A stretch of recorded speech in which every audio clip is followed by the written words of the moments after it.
And podcast. How brave of you.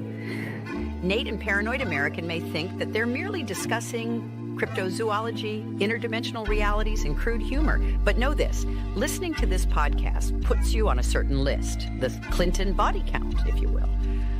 The truths they reveal are not for the faint of heart, nor the blissfully ignorant. Listen if you dare, but remember, some doors, once opened, cannot be closed. And now, your hosts, those audacious explorers of forbidden knowledge, the reality czars, Nate and Paranoid American. And we're live. Welcome, everybody. This is the Reality Czars podcast, and we are hosts tonight, Nate and Thomas, the Paranoid motherfucking American. Rakaka.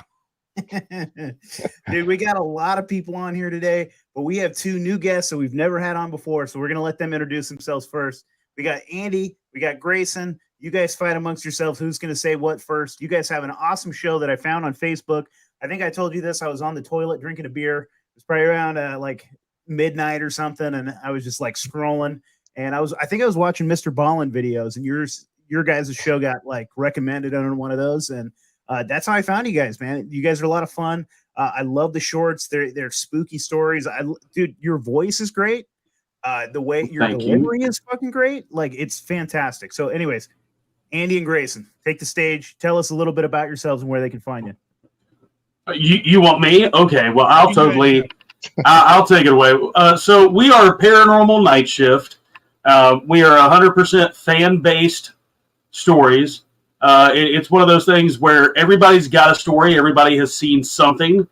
Some people are really, really good at telling their stories.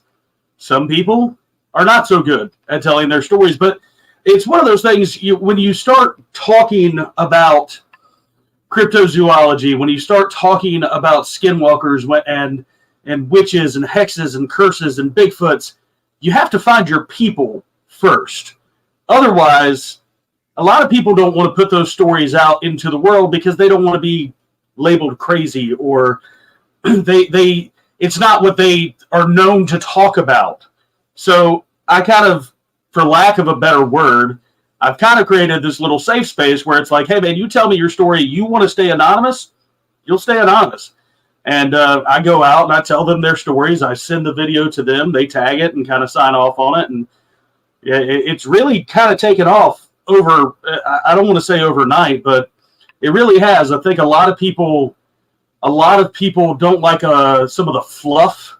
They just want the quick story. Like, tell me the ghost story. Tell me what you saw. And that's kind of what has made this work. It's been real fun. Andy and I both have been content creators for a couple years now, and my gimmick is, whatever you want to call it, is night shift. So we just added paranormal in front of it because it's the people who work when the things that go bump in the night are up, and just fan submitted stories, man. It's been a fun ride. Hell yeah, dude. Oh yeah. And well, I'm the other half of the actual like live shows, but I'm also the behind the scenes guy, and I make from Grayson's story, and I make it even spookier. So whenever you listen to it on all the podcast platforms, like, you got the background music and all that fun stuff. Like, that's what I do for the show. And then, of course, on our live shows, which we have a live show now every single Wednesday night at around 9:45 p.m. Eastern Standard Time. We are live on Facebook and we're live on YouTube at the same time. So it doesn't matter which platform you're on and tune into us. We're live on those two platforms every single Wednesday night at 9:45 p.m. And we just go in there, we just tell ghost stories. Also, we have made a daily email list where you get a spooky story sent right to your email inbox every single day without fail. And all you have to do to find that is just go to paranormalnightshift.com. You go there, sign up, get on the email list, and you will literally get an email from us every single day with a fresh, spooky story. And that's awesome, well, the bulk of them is fan submitted stories that we haven't told yet. Yeah, exactly. I've got I've got an inbox of on all different platforms. I've got an inbox of 400 or 500 stories on every different platform. It's, hey, tell me this, and a lot of them are ones where, like, you know, right now we're in October, we're in spooky season. Everybody's feeling it. So a lot of them are ones that I'm saving because for the people who only like spooky season around Halloween, you can't just drop a Skinwalker story on somebody and expect them to know what you're talking about. You know, you can't talk a Florida skunk ape and people are like, oh, that's Bigfoot. No, it's different is what it is. It's different. So it's a different creature. So it's been a couple Floridians in here tonight. You might have to tell us swamp. Yeah, skunk apes. Skunk ape. It's different. Yeah. I thought it was the same. I've been in Florida for a while, so I mean, I know that it's like stinkier, but I figured that's just because it's Florida and everyone's a little bit stinkier. Well, I mean, maybe. I went down to Florida for the first time to hang out with Andy in July, which was a horrible decision for somebody who has never been in that Florida heat. In July. And yeah. I feel like in July was pranking you, my friend. Dude, that was like, I was making little Pillsbury donuts in my pants the whole time. There was not enough Gold Bond to go around. It just turns into like paste. Yeah. It's just paste, dude. As a big guy in Florida with the heat, like I created my own skunk ape is what it was. It was. You have yourself a pub sub. I'm gonna have to tell you a story, and I think I've told this story on the podcast before. Sorry, and then Drew and Ben will have you introduce yourself, but I'm gonna tell a really quick dirty kitchen tale. So what you're talking about in the kitchen during the summer, it's like Florida all summer long because it's hot. You're back there cooking. The flames are going. It's sweaty. It's nasty back there. So what we do is we use a little box of cornstarch, right? So you got to brush up the little bits. You got to go back, brush up the bits. So I had like a little hidden bowl cornstarch just to brush up the bits, and I had it like up on a shelf in like the employee bathroom. And so I didn't know this, but one of my dishwashers found that thing, and he comes out and he's like dry heaving. We're like, "What's going on, dude?" He's like, "Man, I found what I thought was a bowl of Coke, and I did a big fat gummy and pulled out a pube." And we teased that guy forever. Who would just be keeping a bowl in the back of anyways, yeah. Yeah, free bowl just sitting there and took a big fat gummy and got one of my big long black curly pubes in his mouth. So that might have been like the road to recovery right there. That would have been like that's really it.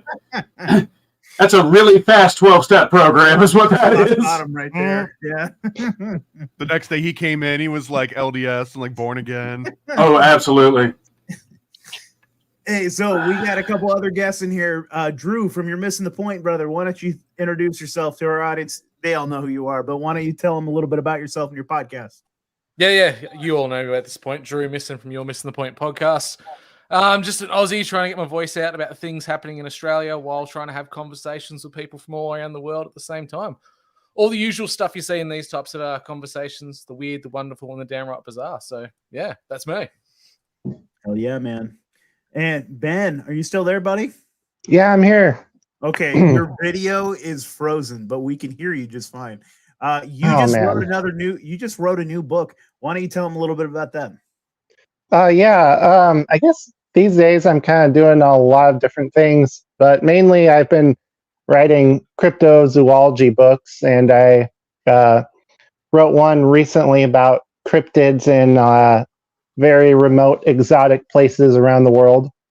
And I guess other than that, me and Nate, we've been doing some paranormal investigation, some Bigfoot investigating, and also I'm kind of like the videographer of that. And we got a lot going on right now, I would say. But that's mainly what I've been doing these days. So it's great to be back. Am I still frozen? You're still frozen, but that's fine. We can hear you. Oh, okay.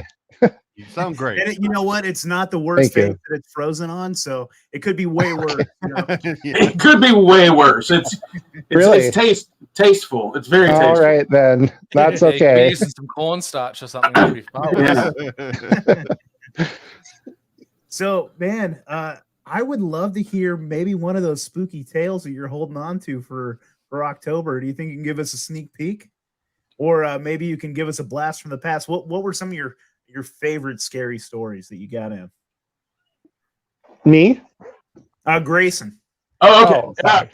I thought you said Grayson, Ben too. Okay. Okay.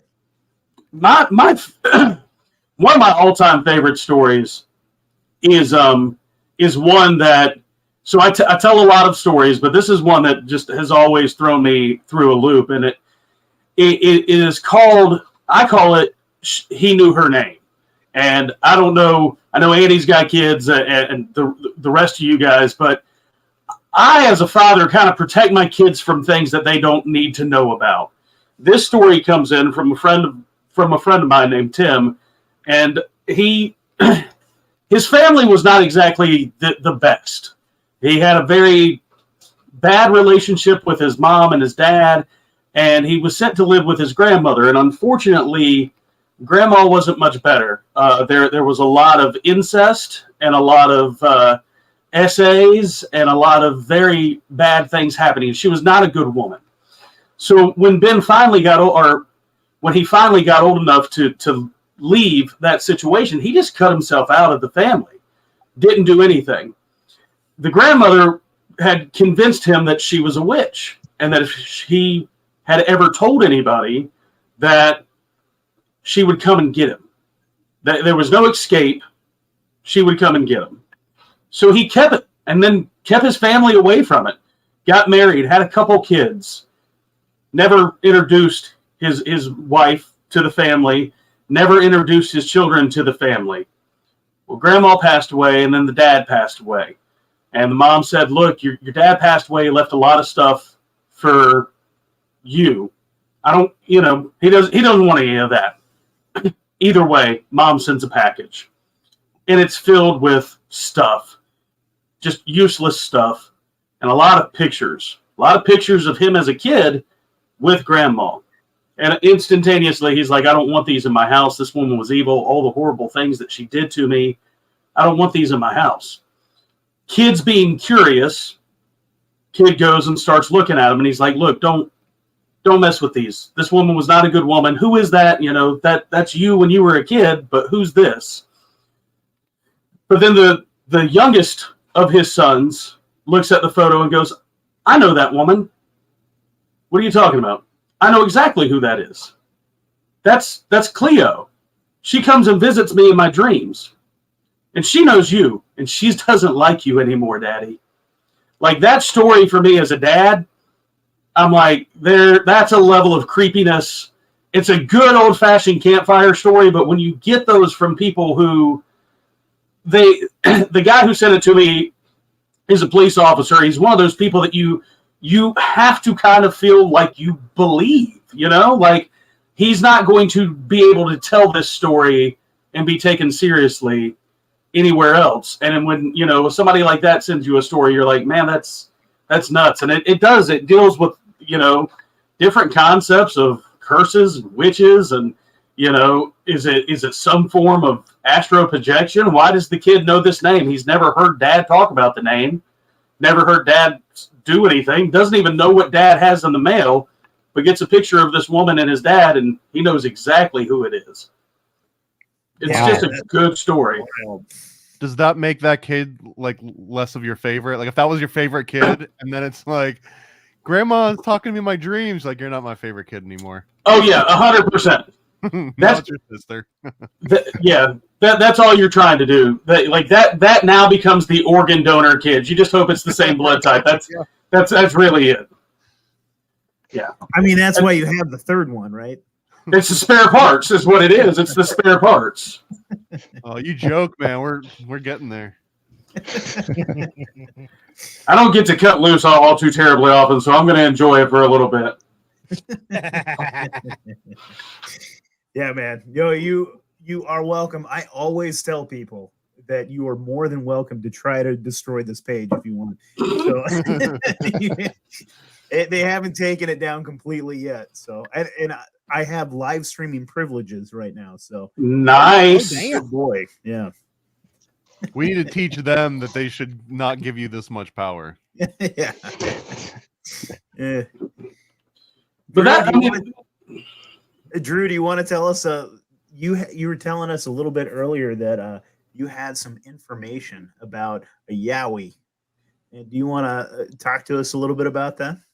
Yeah. So I've been deep diving into Aboriginal folklore and mythology and dreaming for a little over 2.5 years now. So I've made a lot of connections with local mobs and a couple of people around Australia. And recently spoke to a young woman from North Queensland, and she told me a story about a type of a shaman, which I already knew about, but she gave me some greater detail on it that I don't think is actually within the public sphere of what Anglo-Australians or Europeans know of. So there's a shaman within Aboriginal folklore called a Kadachi man. And this is a person who's summoned upon by the tribe or the mob to enact vengeance upon someone and curse them. They stand out by having a special type of shoe, and this shoe is called a interlena shoe. And this shoe's made out of emu feathers, human hair, and is soaked in human blood to give it power. Now, these shaman, when they get called upon, they have to be given a name of someone that they're going to go after. And they get given the name, they'll find the person, and they'll point a bone at them. In Aboriginal culture, if you point a bone, like an emu bone, a kangaroo bone, or a human bone in this case, at another human being, it marks them for death. And so the folklore tells us that within the next 24 hours, that person is going to die. Now, the interesting part about this is that I've been told that these Kadachi men can actually go invisible. When they wear their shoes, the power that's given to them through the blood magic allows them to become invisible and travel throughout country in different mobs areas being undetected. Now, the interesting part of this is I instantly made a connection with what a lot of people are seeing now with Bigfoots and Yowies, that they have this ability to somehow cloak themselves. So I mentioned that. I just offhand, I said, oh, that's what I hear about with Bigfoot in North America, that they can actually go invisible. And she said, well, it's interesting that you say that. A lot of our sightings of Yowie in Australia, if you look at the feet, they have feathers attached to the bottoms of their feet. So it's suggesting that these men can also transform into a Yowie, somewhat to like an American skinwalker. That's awesome, dude. Drew, so I just heard a theory about how Bigfoots are able to cloak themselves, and it kind of like made sense. It was like a light bulb moment. So I posted like this post recently, like I was just like, is it possible that Bigfoots can manipulate their aura or personal energy field, and that's how they like supposedly cloak or dematerialize? And I posted it on Facebook in this like big Bigfoot group. And in those groups, there's a lot of people who get very triggered when you post stuff like that. They're like, no, Bigfoot's just an animal. There's no supernatural or anything. But this one guy posted a very insightful comment. And he was like, in my opinion, and also Ron Moorhead, he's a guy who wrote a book called Quantum Bigfoot. He said, Bigfoots use energy and vibration. So when they're cloaking themselves, they basically make the air around their body, like the particles in their air, start vibrating and start heating up in the energy. And that basically blurs them out. Like it doesn't make them invisible, but it just makes their whole body very blurry. And then this is the part that really blew my mind. He was like, on our modern like digital cameras on your cell phone, if you're filming and you try and take a picture of a Bigfoot and it is doing this thing with the energy, the aura, that will not register on your camera. It's not going to show up. But if you were to be filming on like an old school VHS, or think about Patterson Gimlin, the clearest Bigfoot footage ever recorded, that was recorded on like a old school film reel, like very, very low tech camera. And those cameras, since they're just like analog, they're not really affected by this cloaking technology. And I was just kind of like, okay, so think about every single classic best Bigfoot footage. It's probably was filmed on like a VHS camcorder or something back in the 90s. And nowadays, like people post like images from their trail cameras or whatever, and it is always blurry as hell. Why is that? I kind of think that might explain it really well to me. So what you're saying is we need to bust out some old Polaroids. Exactly. If you want to get Bigfoot, you have to use like low tech as possible. And the other thing that he said was he was like, you know, the tree structures, like me and you saw one of those, Nate. We did, Like, man. So he was like, according to our research, these tree structures are either markers, and they are basically mark vortexes or areas with very, very high EMF readings and energy readings. So he's like, if you're ever out looking for Bigfoot, bring your like EMF detector or all your ghost busting tools. Your instruments are going to go fucking crazy when you put them up to like one of these tree structures. Like it's a proven thing at this point. So it's very, very interesting to me. It kind of makes sense. I don't know, Well, but Ben, I wish we had done that. funny you should say that, Ben, because there's stories of outback encounters with yowies or areas where yowies are supposed to be, and a lot of cattlemen and farmers, they don't actively take their cattle through certain areas of bush because they're so afraid of that area. Well, anyway, we've got this big, huge tourism thing in Australia, and you have these British backpackers that come out and visit these areas, and they're told not to go into those places. They go in anyway, just being tourists, and often they'll walk through something and they'll end up on the other side of the state, not knowing how they got there in an instant. And the local people in the area will go, so where'd you come from? Oh, I was just walking through the bush. He goes, oh, you walked into the bush, did you? Yeah, no worries, jump in, we'll drive you back. And then the Poms in this car, or the Brits, get driven 3 to 4 hours across the other side of the state. Bigfoot stargates, bro. That's crazy. Yeah, that's. Wow. I'm here in North Carolina, so we have the Appalachian Mountains, and that is the Bigfoot phenomenon down here that we get told all the time. Is like it's. I know a lot of people in the cryptozoology world do not like believing that Bigfoot is some sort of extraterrestrial being, but that seems to be a lot of the stories that I've been getting here recently seem to imply that mindset a lot more. I don't know if it's become more of an openly accepted thing that maybe it's not so much, just a primary or a primal animal, but maybe these things are some sort of sentient. Maybe they do have a little bit more self-awareness than we're giving them credit for. Or, I mean, I love Drew's story right here. What if it is some sort of blood magic? What if they are the curse part of it? And I don't know, man. I think it definitely explains a little bit more of the cloaking magic and the why you choose not to, why they choose not to give it seen, why they seem to just disappear out of nowhere and appear.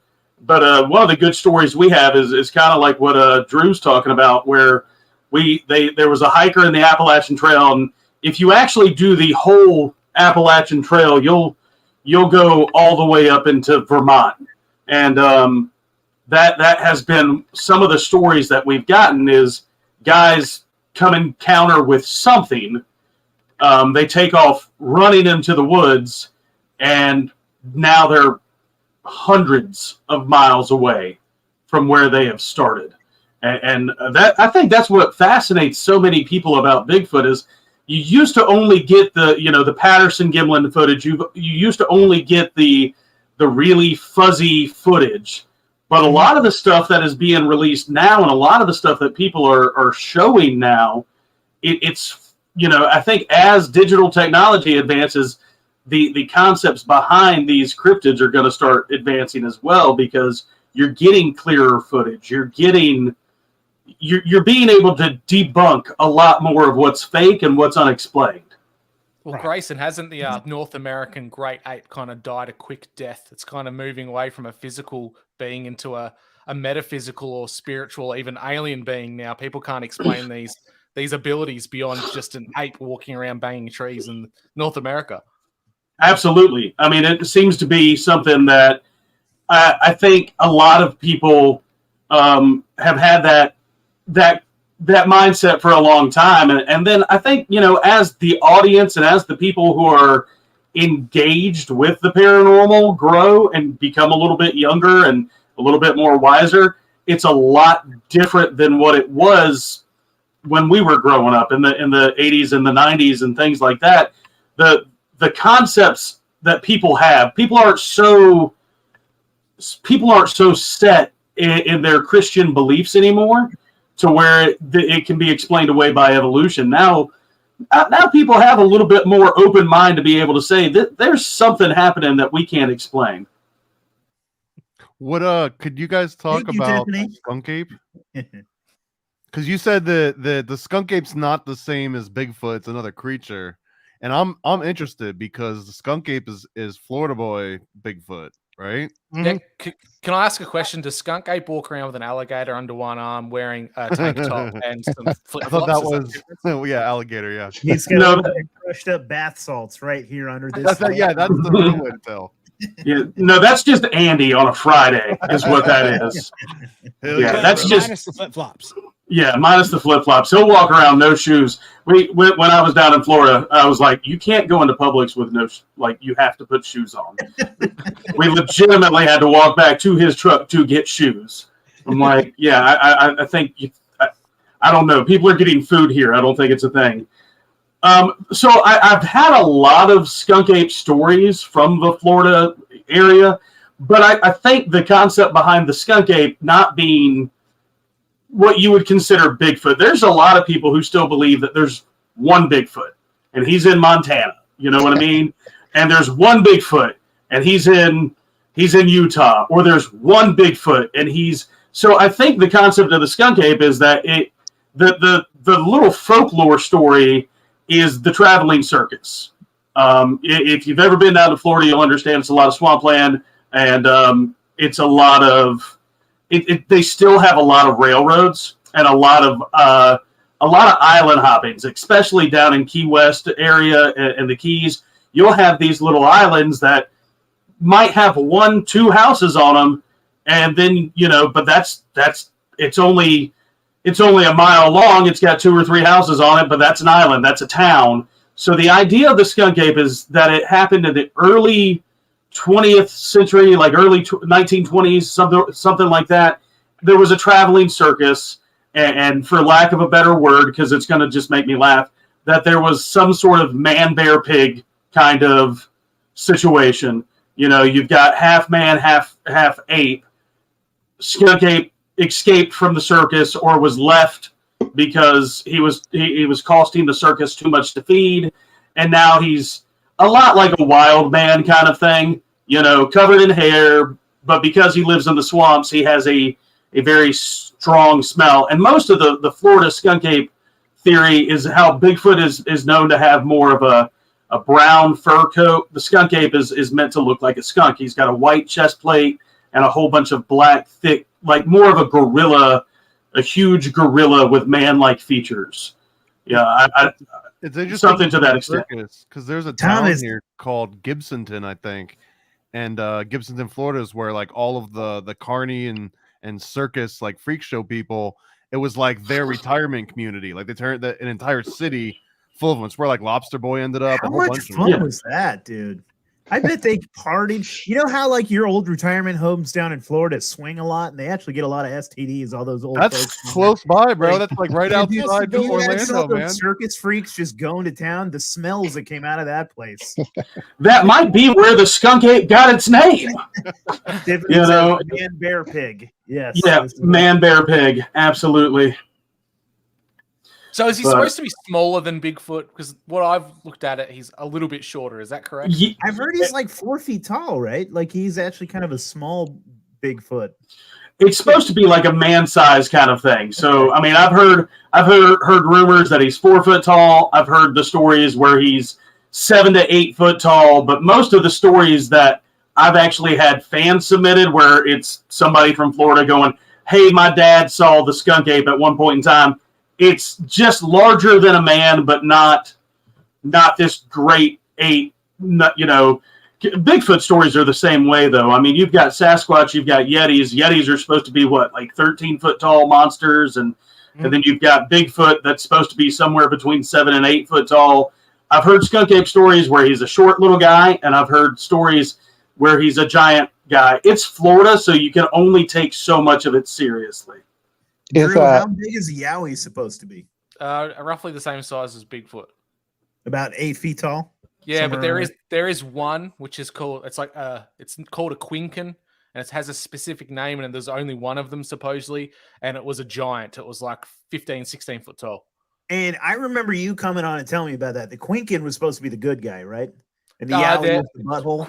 Quinkin is the generic term for spirits, and then they have special names under that. So there's Imjim and Tamara. Tamara are the good guys, and Imjim are the bad guys. Gotcha. Okay. That's awesome, man. I've got a spooky tale to tell you. I was about 14 years old, and I was on a mission trip to Africa with my church.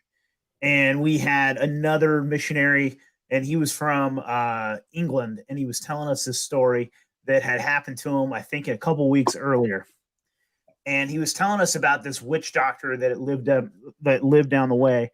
And like, sincerely out there, you stay the hell away from the witch doctors. Like, they're super serious down there, and the people down there take him very, very seriously. Like, the curses that they can do, and or the poisons that they have, or you just like, you give them a wide berth and a lot of respect, and so he had been down there, and he had been preaching the good word of Jesus down there, and this had infuriated one of the witch doctors.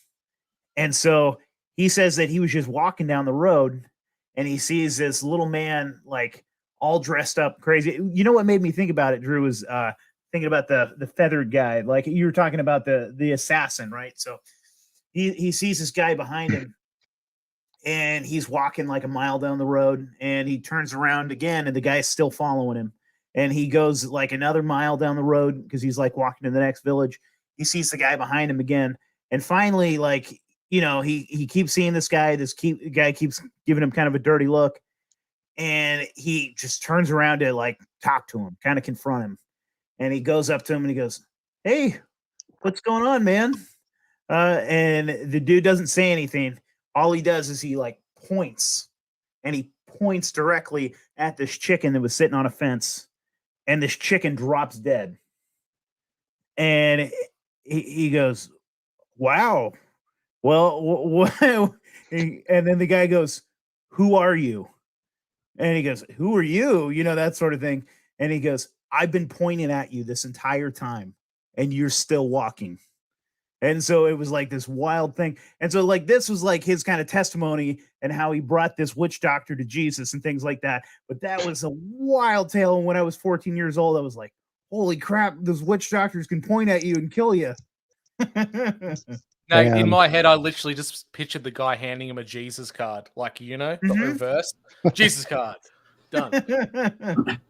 Well, that's what happened. I guess the witch doctor turned around his ways, and he never pointed at people again.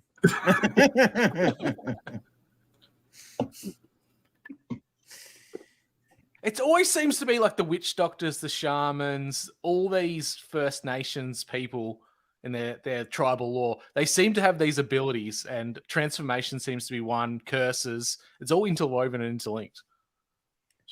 It's absolutely fascinating too. And I love how so much of that has like, you have certain places that have that influence in North America, places like New Orleans, where you have the huge voodoo and Santeria culture, and everything seems to make people go, well, there's curses and voodoo and hoodoo and everything else behind it. Man, I love a good creepy witch doctor story, because it goes into those, I call them soapbox topics. You're not ever going to get people to change certain spiritual beliefs. So it's one of those really good ones where it goes against a lot of people's core values. And it's the same reason The Exorcist is considered one of the most scary movies of all times, because it messes with people's mind that there is good and evil, and sometimes good doesn't win. Man, the level of indoctrination that I had as a kid, like, so how serious I took The Exorcist. And then as a teenager, I think I had just taken about like an eighth of shrooms. and my friend decided to put The Exorcist on, and I had to act tough and just like sit through it. And I was, but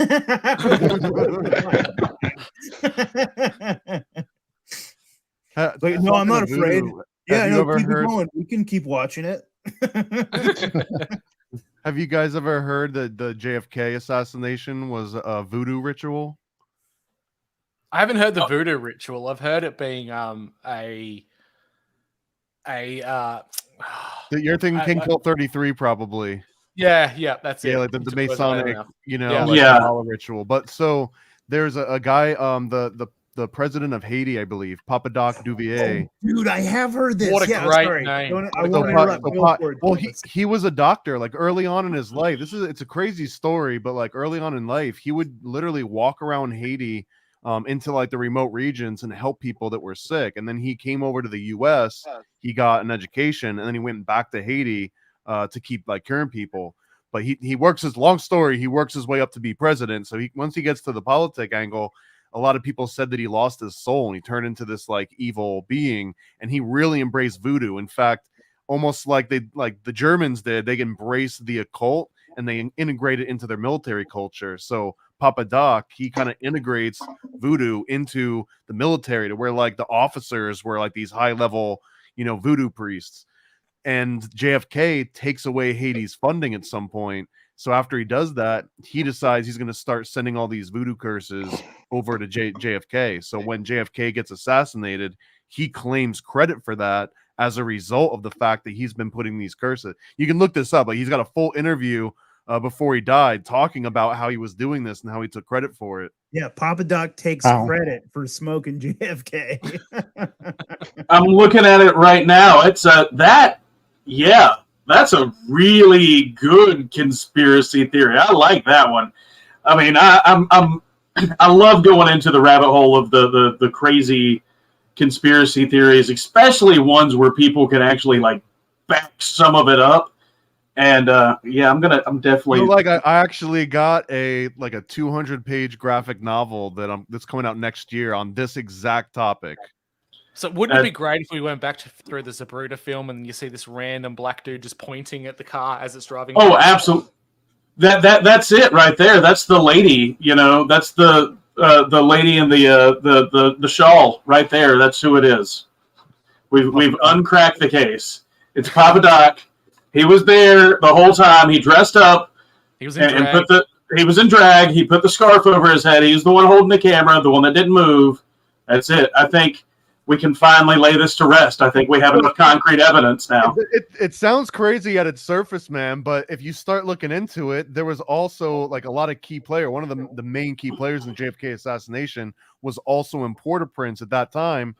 His name was George de Mohrenschildt, and he was a connection between Lee Harvey. I don't know if you've seen the Stephen King TV show. It's called like 1163, 11/22/63. So the guy at the end, or the one that basically welcomes them, he's like, "Oh, fellow Russians, welcome to Texas. I'll take you under my wing." That's George de Mohrenschildt, and he becomes friends not only with Lee Harvey Oswald, but he knows Jackie Kennedy when she's just a little girl. He used to say she would sit on my knee as a kid.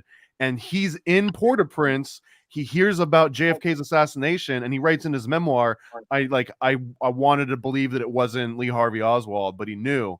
So again, like, it's so random that this guy is in Port-au-Prince in Haiti at the exact same time that all this is going down. And he's like the linchpin between Papa Doc, Lee Harvey Oswald, JFK, Jackie Kennedy. It's insane. I should have charged him on his name alone. De Mohrenschildt? Come on. So saucy. De Mohrenschildt. Absolutely. I love it, man.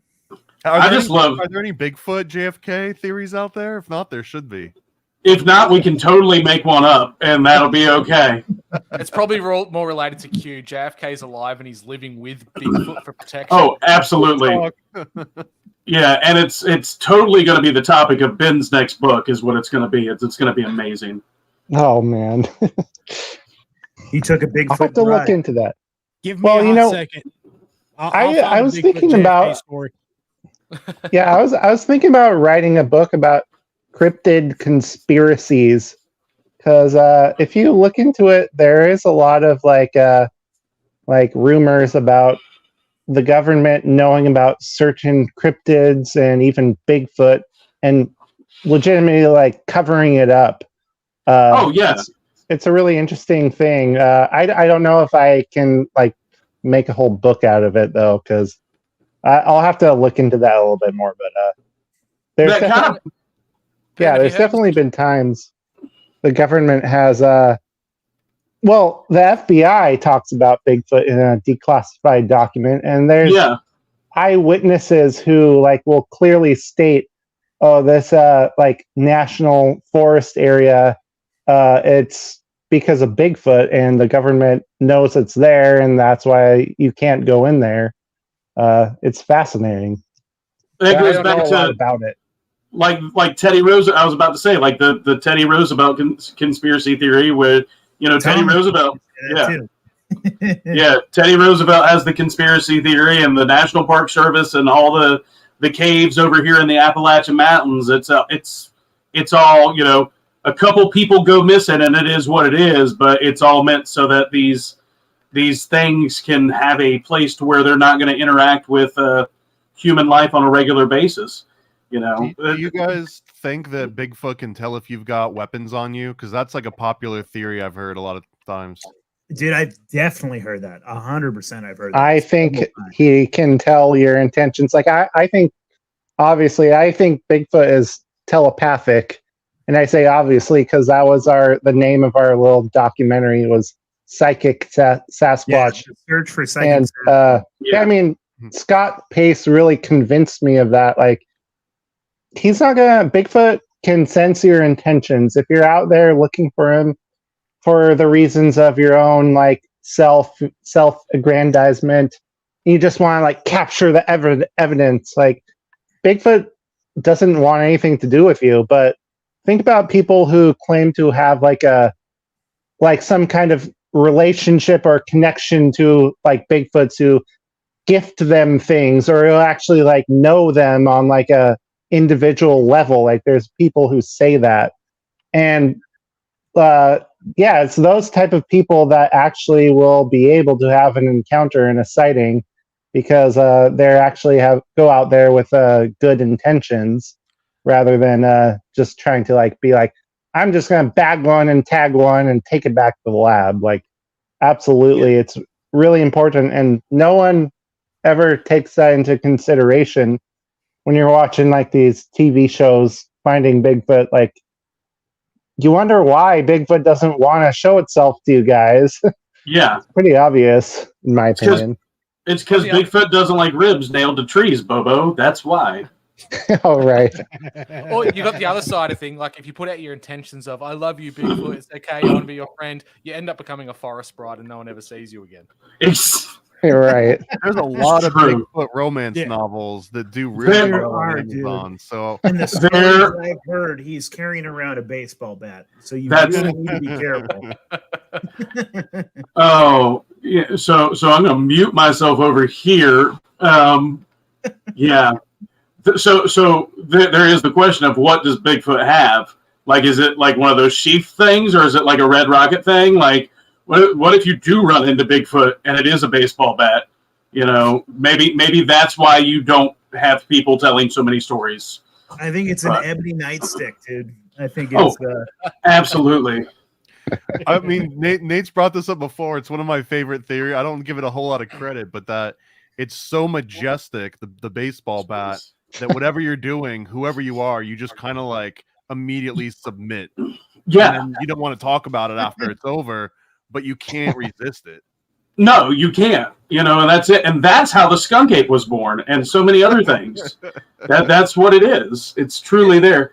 Florida man mated with an actual Bigfoot. That actually starts to make a little bit more sense. That makes a lot more sense. The question is Nate now with this big board on his wall, and it has pictures of different animal penises with red string attached to them, and trying to figure out what it really looks like. Connected the dots to what is Bigfoot. He's got a whole bunch of horses and some donkeys, and he's like, this isn't it! We're going to unlock the key! That's what's happening here! Y'all realize that we're literally writing our own videos right now. Oh yeah, this is wonderful. Yeah, Nate, when we were out looking for Bigfoot, like we came across this tree that had a bunch of big giant holes in it, about like waist level, and you made that whole like speech about it. You're like, well, I have it on good authority, you guys. That yeah. I cut that from our movie. I still have it in the outtakes. I did make the documentary, I guess. Yeah. Yeah. Maybe the After Dark special that you could put out sometime. They call it wood knocks, right? He's wood knocking. See that? He's watching my live. It's good to point out that the Patterson Gimlin footage is supposed to be a female Bigfoot, right? Yeah. Well, she's got big swaying over the shoulder boulder holders. It is quite interesting though, because a lot of this does relate to precedents of women going missing in those areas, like Native women. There's a high account of disappearances of Indian tribes along that route where Bigfoot supposedly is. So there is some kind of truth behind the madness we're speaking. Are there cave systems in Australia too that coincide with Bigfoot, or not as much? Not as much, but we have song lines. So in Aboriginal folklore, there's these paths and trails throughout all of Australia, which is supposed to be these spiritual gateways, which they travel all around the country. And that coincides with sightings of Bigfoot around Australia. That's interesting, man. Yeah, we've covered that here. I don't know if Grayson and Andy, I don't know if you guys have had any other talks about this, but like, there's a big correlation between like the missing 411 and Bigfoot sightings, and even more so underground cave systems. All of like a big correlation between the three. Now, most of what we do over on our show is fan submitted stories. Like it's actually like 100% what we do. But as a fan of the paranormal, yeah, I've heard all of the fun conspiracies and all of the stories. Not only do I really enjoy telling the stories, but I'm a big. This is why I love my wife. By the way, she's like, "You're having a good time here. You need this," and I'm like, "Thank you, sweetheart." But that is the you can't come on this one, buddy. I'm sorry. But now little man has decided he wants to join us in the podcast room. But that's the that's one of the things for me. Yeah, I've heard so many of the stories and so many of the theories. I was trying to look up, the guy's name's Toby, and I know he's got a Bigfoot one. And what was it called? The Owl Project, the Owl Moon Project, where when you were talking about bringing Bigfoot being able to know weapons, that was one of the things that he brought up in the episode that I listened to him with, where he was saying that, yes, Bigfoot is aware of your intentions. Intentions are everything. So if you go with the intention that I'm going to bag it and tag it, then yeah, he's going to, and people, even the people who were on that research and that finding on their investigation, the guys who were armed were the ones that started feeling physically ill or scared. I know that they said that they had been spotting him up on a ridge, and they had guys who were armed that were going up the ridge, and it was like one by one, they all started cowering down because something in their mind was communicating with them that, like, it's a no-go. If you go up here, I think attention's a big thing, especially in the Bigfoot research and in the Sasquatch research. If you're trying to go out there and harm him, I mean, why? And we're talking about this intelligent being. Why would? I mean, this is an apex predator, right? I mean, it's been alive for how long? Surviving in the woods. Clearly, it hunts. It eats something, So why would it be seen? Why would it let you try to hurt it? So I love a lot of the stories behind it and the cave systems and things like that. I think really, it's one of those things that explains a lot of it away. It's like, yeah, clearly, I think the government does know that he's around, he or she's around. I think that we allow it to exist because, I mean, think of the vast wilderness that has never been explored. You really think that somebody has stepped foot in every inch of national park? No. You have one park ranger for 100,000 miles or 100 miles. So, and is he going to go and report in that he encountered something? Exactly. I mean, it's a state-funded job, so no, it's not going to happen. I think there's a lot more that we're not getting told behind it, honestly. And it goes back into the idea of who, it really is. Are you going to talk about it? Because who's going to believe you? I mean, that's what you have in a lot of the paranormal stories in general is who's going to believe you? I mean, you talk aliens and automatically you assume that it's some bumpkin in a cornfield. It's never the most intelligent person in the world talking about it until recently. Now you're having these declassified things coming out, and it's making people think a lot more about the paranormal. Well, it was those bumpkins that were willing to talk about it. The people that had something that, the people that had something to lose weren't willing to talk about those experiences. And I think that a lot more people, especially nowadays when people have cameras, people have the internet, people are like talking to one another. They're like, oh, I'm not the only person that has experienced this. Exactly. I'm not crazy. There's a lot of people that have had these experiences. And as far as what you're talking about, like the Sasquatch being, in underground cave systems or hiding in the woods and being an apex predator, things like that. Like, I mean, it really kind of opens the door to like, what the heck is he, And I think, in a lot of ways, I think Alex Jones kind of popped that cherry when he first went on Joe Rogan and he talked about aliens being not a physical thing, but more of an interdimensional thing. And he called them interdimensional child molesting vampires, which kind of blew everyone was like, what? That was after he smoked, by the way. Yeah. But again, so that one, like, that's the thing about AJ is like he always like says something that's true, but he has to say it in the most crazy way possible that it almost spins it and makes people. So some people will call him a disinformation agent, even if he doesn't know it. Because he'll say it in the most sensational way, and then people will go like, "Yeah, whatever, dude."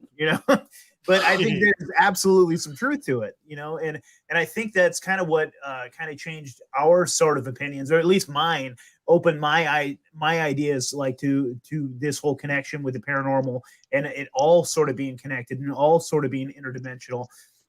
But I also love the idea about Bigfoot being in the wild, like in the national parks and things like that, and that the government's hiding him. And dude, absolutely, dude. I think like I've told this story too many times, so maybe I won't. But like just the whole idea that like there actually could be a division of like park rangers that are watching these guys that are like like Men in Black that keep an eye on these things. And yeah, man, it's super fascinating. Well, and also the homeless Bigfoot, so that the ones that you do see out in the wild are like the homeless ones, and everyone else is actually living like Bigfoot cities, and that might be another reason why you don't see them very often. Yeah, they're the schizophrenics of their society, and they're wandering around all naked. Right, the military veterans, holographic basically. Clothes and things. Yeah. We've had guests on the show in the past that have explained to us that they are of a higher like level of like consciousness, and that they have like way more advanced technology and live in these like underground cities that are just vast and like have crazy technology that we can't even imagine, and that the Bigfoots that we run into are their version of the homeless. They're just the crazy ones that are out in the forest, and these are the ones that we interact with, that we run into. I think that's fascinating. I'm not sure about that, but I like it. And so he was also making the case that when we see these UFOs, because of the connection, like if you think about Skinwalker Ranch, you'll see like these sightings of UFOs and aliens and different things, but you'll also hear people talk about little Bigfoots and little like Sasquatch around in that whole area, that it's Bigfoot that's driving around these UFOs. And he says that if you catch them in the forest, that's them out like taking a drive, and they're out there camping too. He says they're on vacation. I love it. I love that idea. I think I love the idea more of Bigfoot camping and chilling. a lot more than I do like schizophrenic homeless Bigfoot who just made some bad life choices. Because I got a lot of respect for the guy. He just wants to be left alone. But there's something about a Bigfoot coming around asking for acorns. Like, hey man, spare some acorns. That I really just don't want to visit. I don't want to visit that part with Bigfoot. He's too much of a majestic creature. Thomas of Australia was asking, what are the ones that live in the snowy mountains? Those are the Yetis, and the Alma. And the Alma, you're right. Yeah. The Alma is near China, right? Yeah. Fellas, I wrote a chapter about the Yetis in my book, and I looked deep into like the whole Yeti phenomenon. So it turns out there's a national park in the country of Bhutan. It's like a nature reserve, and Bhutan is a isolated country. Until the 1970s, no outsiders were allowed in there, and now you have to pay a really steep daily fee. Anyway, they created this place called the Sakting National Park for the purpose of having a protected habitat for their Yetis. Because everyone there is like absolutely convinced they're real and thinks they're a real animal. And the only time it's ever been documented was actually the TV show Destination Truth. And they had Josh Gates, he went in there and they got special permits to go in there because it's very hard to access and all that. And they ended up finding a hair sample on a tree.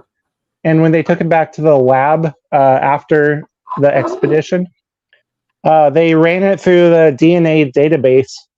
And they were like, this is very similar to a human being, and it's definitely a primate, but does not match anything in the database. It is a unknown primate.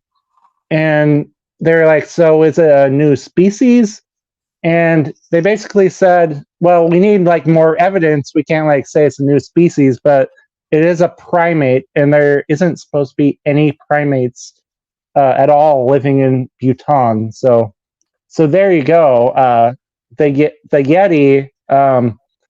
There's also this mountain called Gangar Punsem, which is the highest mountain unclimbed in the world. And it's off limits too, because in the Buddhism religion, it's viewed as a home of the gods. And in another documentary, these guys went there, and long story short, they took a DNA sample from a small lake there, and the DNA sample came back to be human. They detected human DNA, but only 99% human. So there's a 1% variation. And they're like, well, that could be just like some strange ethnic group we've never discovered. Or that could be a completely different species that's very similar to human, but not quite. And the 1% variation is enough to be an entirely different species, because like chimps are 98.5, I think, percent. So based on those two, like very, very solid scientific data, I would say the Yeti is absolutely exists. It's real, and there's hard evidence at this point. Other than that, I don't know much about it. It kind of lends credence, Ben, to the idea that they could be archaic hominids, like Neanderthals or Homo florensis, like things that existed when we did, and instead of driving them to extinction, we just drove them to the less hospitable areas where we don't live. Like, we think we are masters of all we survey, but we haven't even surveyed all we claim to be masters of. Exactly. Well, they also could be just racist. So yeah, that explains why he was wearing a clan hood. Because I mean, the whole idea with the Neanderthals, they had once thought that we had outcompeted them and we had like killed them, but they actually discovered that we had just like also humped them, and so we had just kind of interbred and kind of just became one type of hominid. And so, if there is a group out there that has not had tasty human DNA, I think that they're ethno-nationalists. I think they're a group of just racist, evil chimpanzees. They like to be referred to as the purebloods, and the pureblood Bigfoots out there is what it is. Yeah, I like it. I mean, they're separatists. They're just separatists. They have been, and they've been keeping it pure, right? Maybe because if it's not pure, then all of a sudden you lose your ability to sort of like shift between dimensions. Yeah. You have to hold on to those, yeah. And so there's a lot of interbreeding so that they can keep those special powers that they have. It's a very Harry Potter-esque kind of thing. It's good, you know. So I like it. I like the idea that there are horribly racist Bigfoot. That's what it is. I think that's the name of this episode. Bigfoot's racist. That's the end of the episode. That is a whole thing. Go ahead. Yeah, go ahead. Yeah, that's fine. Yeah, I think 100% that should be a whole topic of, is Bigfoot racist? Like that. Why is he avoiding us? Why is he avoiding us? Exactly. Some Bigfoots are known to be jerks. Yeah, some Bigfoots are hostile to people. There's a whole Ape Canyon encounter where Bigfoots attacked these guys and were throwing rocks at them, and that's something you hear a lot. Like they'll throw rocks at you. Mm-hmm. That's not cool. Well, I don't know. That explains the structures, Ben. Instead of the X's as being markers for teleportation rings, maybe that's just their version of the swastika. And the rock throwing Bigfoots are definitely the get off my lawn Bigfoots, is what it is. In Vietnam, one of their versions of Bigfoot are they call rock apes? Yeah. Absolutely. That's really what it is. I've always heard the ones up in Alaska, especially, are more aggressive and also a lot bigger, like every other animal. Bigger and more aggressive in Alaska. If there was actually a TV show that came out like a couple years ago called Alaska Killer Bigfoot. And it was all about, it sounds stupid, but it's all about the Portlock, Alaska. It's now a ghost town. And the reason it became a ghost town is because in the 1940s, there's so many people started dying, and they were dying and their bodies would turn up out in the woods and they would be kind of like mutilated. They would be chopped up. They would be like ripped apart, and they would, like, all these people started getting brutally murdered out there. And there was also a bunch of Bigfoot sightings, even though that wasn't what they called it. But eventually everyone just up and left because they thought this crazy Bigfoot creature was terrorizing them and wanted to kill them all. And I kind of think it's very compelling, but at the same time, I also wonder if it wasn't just some crazy serial killer who then blamed it on Bigfoot. So I don't know. It's a really interesting case. It's fascinating, Ben, because it reminds me a little bit of the story that Drew told us earlier. Like, what if it was some natives trying to get some of the white folks, some of those settlers in there to get the heck out, And so they're trying to, exactly what you said, Drew. Like, they have sort of like a hired assassin that can take any form, any type of shape. And so maybe he took the shape of a Sasquatch and just started taking vengeance out. You hear similar stories on reservations in the States where skinwalkers will go after non-natives that have come into their areas and commit murders and whatnot. So we just the realm of possibility. We just got a fan submitted story 100% about that, about somebody trespassing on the res to go fishing, and now they've got what they believe is a skinwalker that has now followed them, and now they're calling it a curse. They're like, the native people. Like, so the long and short of the story, I don't want to get too far chasing squirrels, but long and short of it is a teenage kid. He was trespassing. They called the law. The law told him, do not come back for trespassing. But the chief or the chief or whoever was in charge of the actual tribal police was like, if you come back, it will follow you. And like, we're keeping you safe by telling you do not come back. And then his fan story says he cut the barbed wire fence, went out again, and now all the fishing gear, everything that he left because something chased him off the reservation, is showed back up at his house, and with a letter that said, we warned you, we can't help, there's nothing we can do for you now. Like, can't call it off. Once it knows who you are and where you are and what you're doing, that's on you. So there might be something behind, a lot of that, my wife is actually, we were talking about Alaska. My wife is actually Alaskan native. Like her family grew up there, and that I've heard those Bigfoot stories, and it is one of those things. A lot of the Inuit people and the people up there do believe that it's an ancient race. Like there is no controlling it, and it does not like that you are there. So yeah, in a way, it's a racist Bigfoot. It's like, look here, you're on my property. I need you to leave. Look here, boy. Yeah, exactly.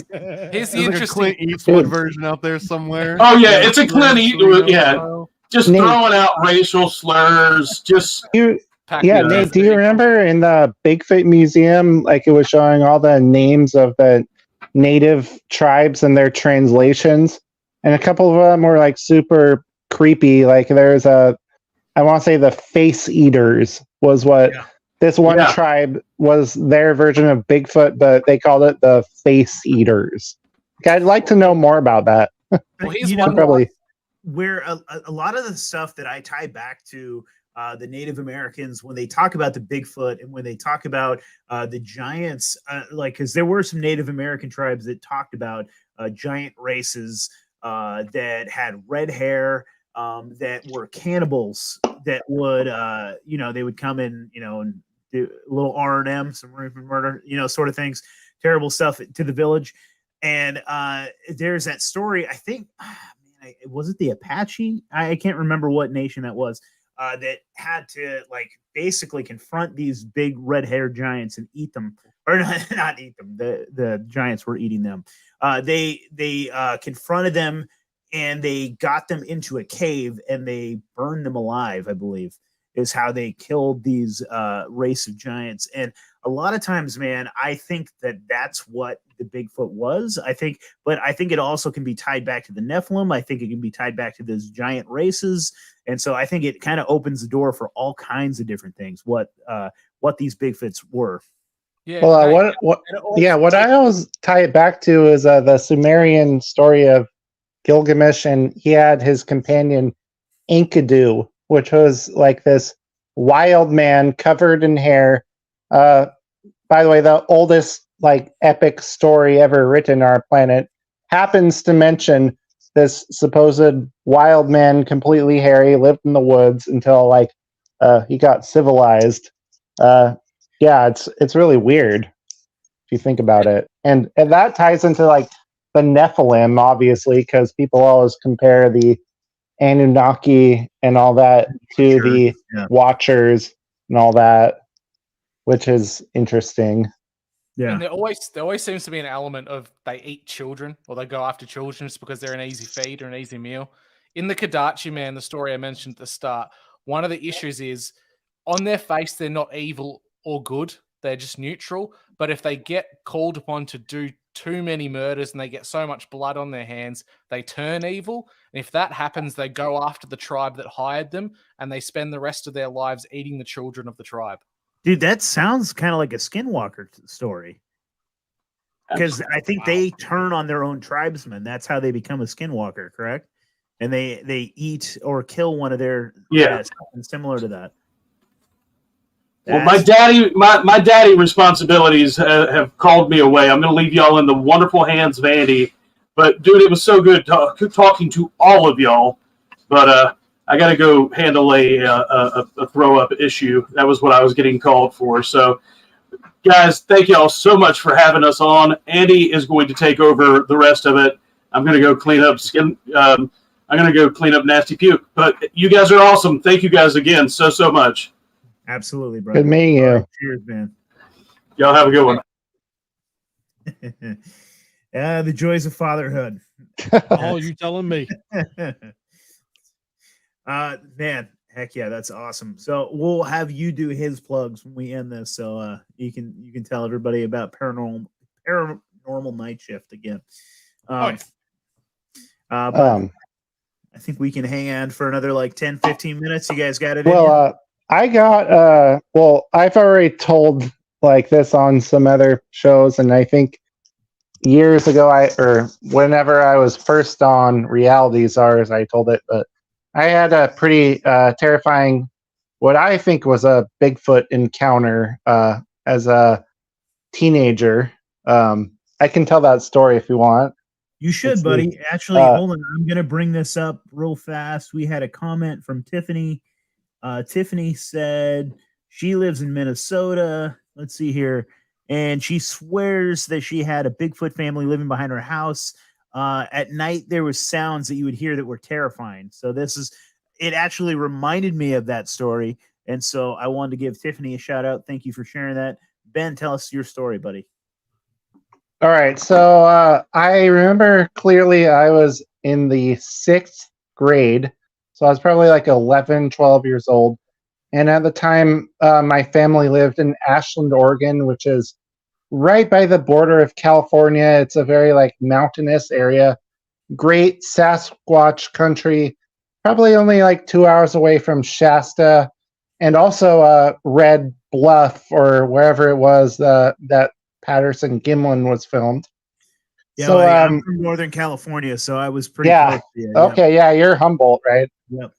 Yeah, okay. So yeah, Ashland, I'm sure you've been through there, but anyway, my parents lived out like way out in the woods, and so I remember me and two of my friends, they were over at my house, and we were having a camp out on my backyard on this giant trampoline we had in the backyard. But this is like in the middle of the forest. So we were camping out on the trampoline, and we kept on starting to think we were hearing footsteps out in the woods. We would hear it, and it would start, and then it would stop. And then we would hear it from a different direction completely. We'd hear something walking, and then it would just stop. And, everyone who's spent time in the woods, you always hear noises. That's normal. But we were hearing legitimate footsteps. And this continued for probably the course of over an hour or two. And we were at that point, it was pitch black. We were all getting like really kind of like freaked out. We were like, we should just go back inside because we know there's something out here. And so to our left, it's flat level surface, and then the ground slopes down to our left about 20 feet away. And our house is about 20 feet behind us.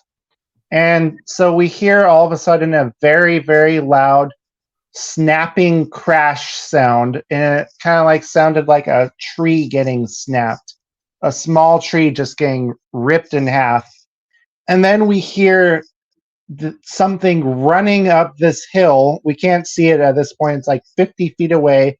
We hear something bipedal running up the hill. Crash, crash, crash.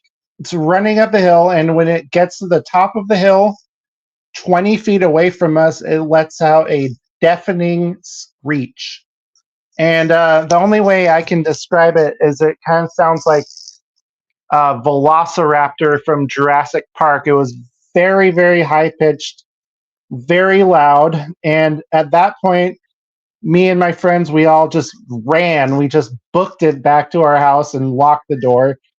And we were terrified. It was kind of like a fight or flight mode kicked in at that point. And honestly, like I didn't even look. Like I just ran for my life at that point. I was so scared. And so looking back on that experience, I don't know what it could have been other than a Bigfoot, because the only like large animals we have out in Southern Oregon are bear, deer, and mountain lions. And so someone could probably make the argument, oh, that could have been a mountain lion. It was really loud and clumsy, and then it like screeched at you for some reason. But to me, like I distinctly remember bipedal running, and it was loud. And In all of my life, I've only seen one mountain lion, and mountain lions aren't like very aggressive. Like they have no reason to go up and screech at a bunch of people. You know what I mean? So I'm very convinced that it was a Bigfoot, and I don't know why this particular one was such a jerk. Wanted to scare us to death, but I think anyway. he was just coming to say hi, dude. You just No. didn't understand him. Yeah, it was terrifying. It was like the old man on Family Guy. Like, hi guys. He had a couple of you guys in the backyard jumping on the trampoline. He thought it was his lucky night. Man, no. Like, for a long time, I thought it was my brother pranking me, and I've asked him so many times, and he swears on his life. I've like asked him, he's like, that was not me. And like, I swear to God, it wasn't human. Like, there's no human being that can make that kind of sound. And my parents, they're like, oh, it was probably a trespasser, because occasionally, like, we'll get like trespassers where people will just get lost walking around in the woods. I was like, what kind of person is going to go sneak around and then go like screech at a bunch of kids? Like, that is messed up, you know what I mean? It was weird. So I think it was I know it was a Bigfoot. So, you know. Yeah, buddy. Who knows? If you had not run back inside the house, what would have happened? You might have become a forest bride. I don't know, man. I wish I had looked. I wish I had just shined my flashlight and seen what the fuck it was, but you know, what can you do?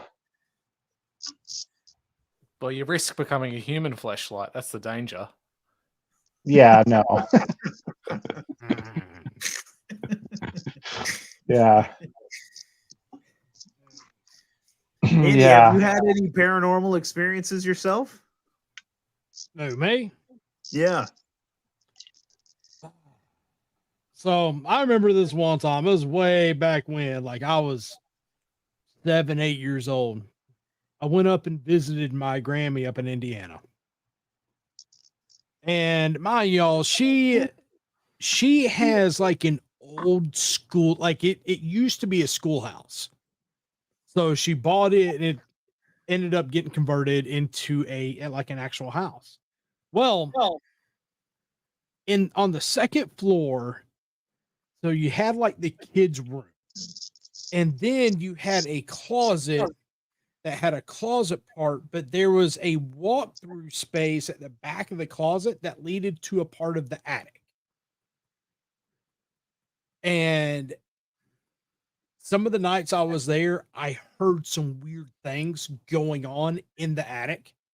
So of course, I naturally asked my Grammy, I'm like, so why do I keep on hearing all these weird things going on in your attic? She's like, oh, that's just a ghost up there.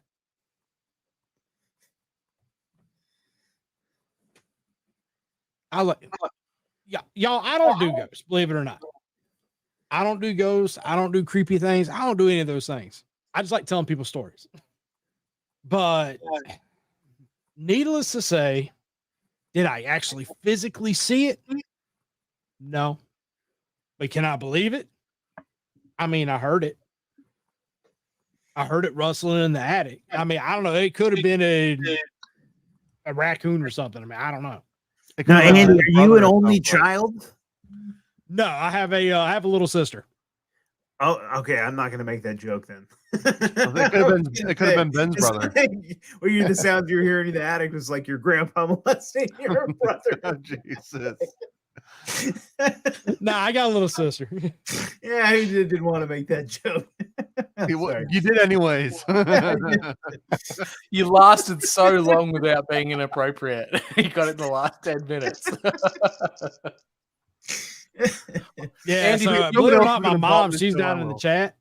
Oh, yeah, I saw Mama hilarious. Yeah. Yes, I asked my mom. Yeah, she goes. So yep. my dad, Goes, he actually it, seen the ghost in the attic. Hi, Andy's And- mom. Shout out to Andy's mom. But We apologize for Nate's behavior. oh, where do you think I got a lot of my wittiness from? She's worse than me. You know what though, Andy? You sound like the perfect template for a guy who does like the show and all this stuff, builds content, doesn't necessarily believe or see it, but unwillingly brings it upon themselves by reading a story, and then you're haunted for the rest of your life. Yeah, that's me. That's me. I do that. So believe it or not, like I know a lot of y'all don't know y'all don't know me outside of Paranormal Night Shift, and a lot of people don't within the Paranormal Night Shift community. But with Grayson and myself, we both have our own huge brands. Yeah, but I mean, feel together. free to plug that. Yeah, definitely talk about your other brand as well. Okay, so I am known as the What We Got guy. I react to funny and dumb stuff, and now I'm getting into more of my own comedy. And so I'm known as Relarious everywhere on social media. Between all the platforms, I have over 1.4 million followers. I've got over 500,000 on YouTube. I've got over 600K on the TikTok. I've got 170 something on. So you're in the Illuminati, is what you're saying. You're in the Illuminati. Yeah, it's no thing. It's no big thing. Yeah, I mean, and I got like 40 something thousand on the gram. So yeah, it's one of those fake Illuminatis, though. It's like it's one of those people that inbox you on Instagram, and he actually paid the $500 to join that Illuminati. It actually worked this time. No, believe it or not, like me getting up to this, like it was a grind. Like it did not happen overnight. It was a grind, and I've been grinding for like over 2 years. So it's been a hard grind and a lot of lessons. A lot of lessons. Yeah, dude. Grayson, you can find him on TikTok, you can find him on the gram, you can find him on Facebook. He's also everywhere, but he's at Grayson Magaha Comedy. And his biggest platform is TikTok, to where I'm kind of spread out everywhere. But his biggest platform is TikTok, and he's about to hit 800K on it. What are you guys going to do when they finally outlaw it? What, TikTok? Yeah. I'm not worried about it, believe it or not. I still got YouTube, Facebook, and the gram. I'm good. Plus, I've got an email list. There you go, buddy. So, I mean, and that's the thing, like whenever it comes to Paranormal Night Shift, which is like, this is Grayson and I's, like, so you had like two huge like creators, and we came together for this amazing project called Paranormal Night Shift. And there's a reason why it took off the way it did, and it was by design. I did not expect for it to take off as fast as it did, but I knew it was going to take off because of it took, basically we took my marketing and his marketing, with me knowing how all the social media things work and function and that type of ordeal, because I've equally grown up on different platforms. And with me kind of knowing how the different platforms tick, I'm like, all right, we can take your stories, and then from your stories, we're putting them everywhere. We're putting them on the podcast platforms, putting them on Facebook, YouTube, like all the things. And he's like, we can do that. And I'm like, yeah, it's a piece of cake. Let's roll with it. So it was in a matter of 2 weeks over on Facebook, we hit like 70,000 followers. In the matter of a month, I think we had close to, I want to say it was like between 300,000 and 400,000 followers. Heck yeah, like, man. We grew fast on Facebook. Well, that's where I found you guys, dude. Yeah. Sitting on the toilet drinking a beer at midnight. Yeah. I'd have to go And kill a that's whole the heap of thing. moderators to get to those kind of numbers and figure out what kind of shadow bands and things I've Dude, got in place. I did not realize I was speaking With Facebook royalty. It was and now we're sitting at 525K. Like, yeah, dude. Like it's grown tremendously. Now, also me, I'm a traffic junkie. Like, I'm like, all right, we're getting a bunch of traffic over here. Let's start moving it over to YouTube. So we started doing that. So like, and that's like whenever we're splitting up everything is so with the stories being so long, we have to split them up into parts. And we used to just however long the video was, that's how many parts we did. Now we're kind of cutting it back to you're getting 1 through 4. If there's a 5, 6, and a 7, you have to go to YouTube for it. Like it just, it's really annoying. So it's like it is what it is. But see, in every single post, so with the way Facebook works, you cannot put, well, you can, but it's never recommended. You can, well, so we put the links to the YouTube channel in the comments over on the Facebook Reels. And so with it, people know to, and so with the way Facebook works, whenever the page itself posts in the comments, those comments typically come up first. And with them coming up first, people know like, hey, go here to go to the basically just to see the rest of it. And that's worked pretty much flawlessly. So now we're migrating our audience from Facebook over to YouTube. We've already gained, I think we're at like 7,300 like subscribers on YouTube now. And it's slowly growing on YouTube and over on Spotify, which, by the way, y'all can also follow Paranormal Night Shift. It is a podcast.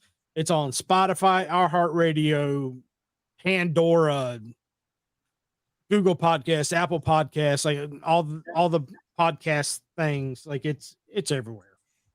And just on Spotify, we're about to hit 1,500 followers on Spotify itself, which I mean, to us, that's phenomenal. Yeah, buddy, because you've only been doing it for like a couple months, right? We launched the brand podcast. Yeah, so we launched the brand like July, I think it was July 23rd is whenever we launched Paranormal Night Shift. Like you were telling me you were around, so you guys have been doing this for like just a couple months and you're around 40,000 audio downloads. I remember, dude, it was like our first year, I think we broke like 35, 40, something like that. It took us a year to get that. And then we started like really pumping it up after that. But yeah, dude. So, I mean, you guys have phenomenal growth. That is fucking awesome. So I'm like sitting here. You guys are killing it. It's I'm sitting here like taking notes right now. You should. Well, see, that's the thing. So here's the thing. Once you find your platform, or I'll say, once you find your main platform, you double down on that platform, whatever one it is. Like with us, Facebook skyrocketed pretty much overnight. And with it, with the traffic we were getting, we had to move it somewhere. So with us, we can't just leave it on Facebook. Because to me, if we just leave it on one platform, then we're fully depending on that one platform for everything. And with me knowing how social media is and how social media works, it's nothing but a matter. It's not a matter of if, it's a matter of when you get demonetized. And it doesn't matter what niche you're in. It's not if, it's when.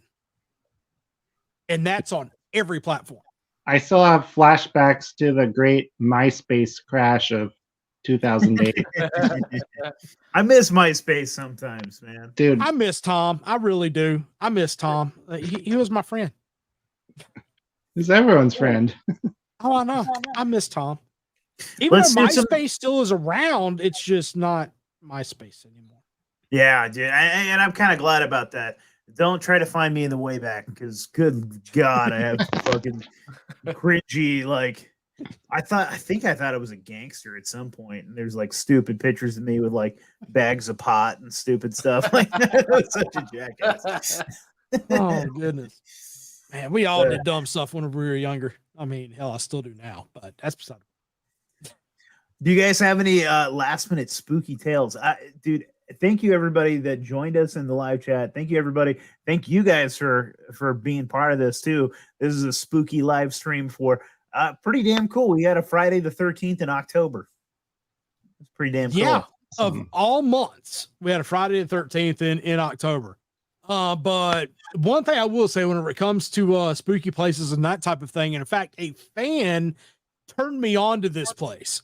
So that's also another thing that we do over on Facebook. We do engagement posts, and those engagement posts are very intentional because we're wanting the audience to tell us what they want to hear. And to me, like, there's really nothing better than hearing what the audience wants, and then we can literally give it to them. So in our Haunted America series, Grayson's doing different states. I do different cities. And one of the most recent cities we did was over in Rome, Georgia, which, by the way, I've been to Rome, Georgia. I used to drive a semi. So, yeah. But so apparently there's this road called the CCC Road. It's an old like logging road that dead ends into an old abandoned church. And it is known as Seven Bridges Road or the Devil Worshippers Road. And the reason why it's called the Seven Bridges Road is because on the way there, you'll cross over 7 bridges. But on the way back, you only cross 6. Damn. And Fascinating. No one can explain it.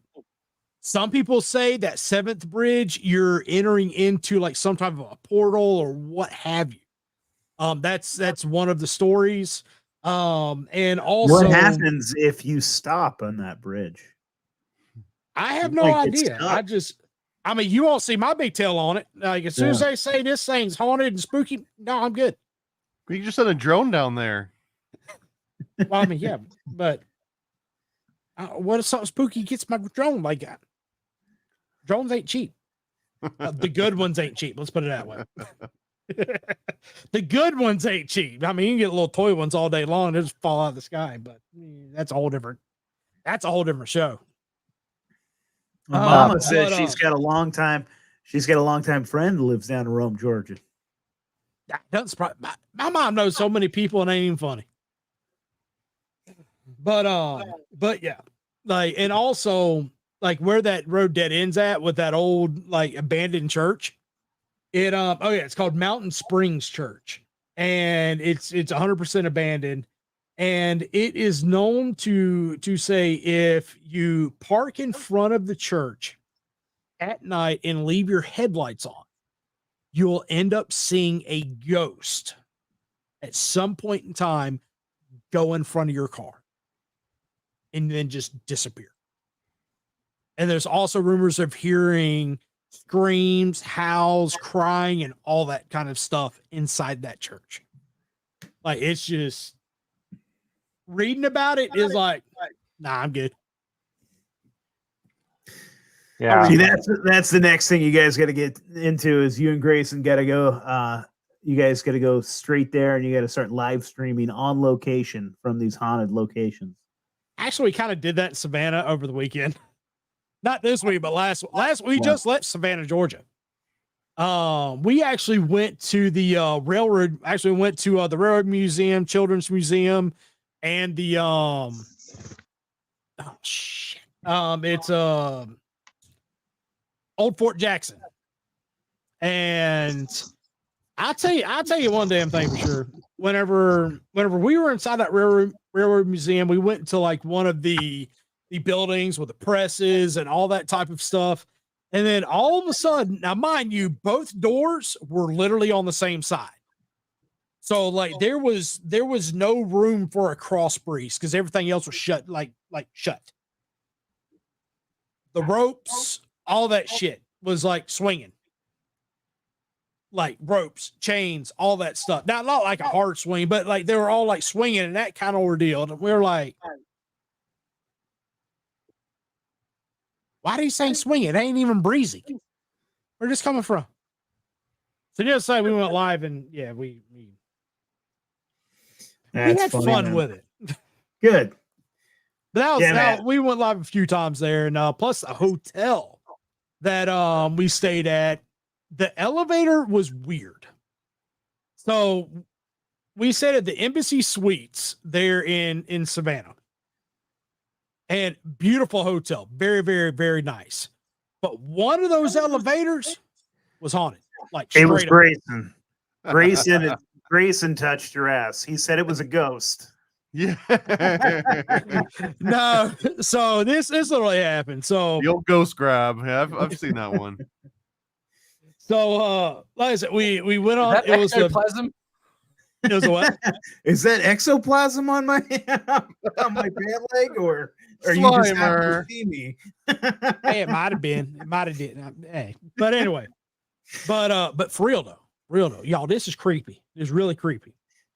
So there's 3 elevators. Mama like that one. Oh, I know. Hey, where do you think I got my sense of humor from? My mom got a dirtier mind than I do. Shit. All right. Anyway. Oh, there went monetization. Damn it. So the very first elevator, we got on it. First time we got on it, went up to our floors. Not a problem. No hits, no nothing. Second time we got on the elevator, like we all got on. It was his family, my family. Grayson walked on it. Mind you, y'all, my oldest has got a sense of humor. All right. And he has a filter, but he forgot his filter that night. He forgot it. So we all got on the elevator and Grayson hopped on it, and then the door stopped. Like it came out about 3 inches. It came out 3 inches and stopped and just started buzzing. And we were like, what the hell going on with this? Like, and it just started buzzing. And that kind of, we were like, why the hell this thing stop? But of course, then my oldest, he popped up like, maybe we exceeded the weight limit. I was thinking it. I was like, you can't say that. Of course, we're all laughing as we were saying you can't say that. But no, so then we just walked out, pushed the button, another elevator came down and we went up. But it came out just a couple inches, wouldn't go back. I might not get on the next elevator. I might turn around. Well, I am very I'm very round as a shape, okay? Round as a shape over here. It very much is. My big tail ain't walking upstairs. No, I'm good. I'll risk it. I'll take the elevator. You just got to risk Grayson in the elevator. That's the biggest risk of all, right? I'll risk the elevator. I'll risk he was a CO. He's seen worse. Oh, don't even get me started on the crap I've seen in prison. Oh my good Lord. Did anyone ever report ghosts in prison? Back when I was a CO, I was a youngin'.